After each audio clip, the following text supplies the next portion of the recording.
கள்ளக்குறிச்சி மாவட்டம் உளுந்தூர்பேட்டை அருகே உள்ள சாத்தனூர் கிராமத்தைச் சேர்ந்தவர் திருமுருகன். சித்தாள் வேலை செய்து வரும் இவர் காலையில் இயற்கை உபாதை கழிக்க அதே கிராமத்தில் அருகே உள்ள சிங்காரம் என்பவரின் விவசாய கிணற்று பகுதிக்கு சென்றுள்ளார். அப்பொழுது எதிர்பாராத விதமாக திருமுருகன் 65 ஆழம் உள்ள அந்த கிணற்றில் தவறி விழுந்துள்ளார். வெகு நேரமாகியும் இவரை காணவில்லை என அவரது உறவினர்கள் அங்கெங்கே தேடி பார்த்தனர்.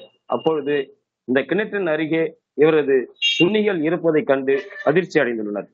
உடனடியாக உளுந்தூர்பேட்டை தீயணைப்பு துறையினருக்கு தகவல் கொடுத்ததன் பேரில் உளுந்தூர்பேட்டை தீயணைப்பு வீரர்கள் விரைந்து வந்து கிணற்றில் இருந்த நீரினை ராட்சத மின் மோட்டார் வைத்து வெளியேற்றி பிறகு 6 மணி நேர தேடுதலுக்கு பின் திருமுருகனை சடலமாக மீட்டனர்.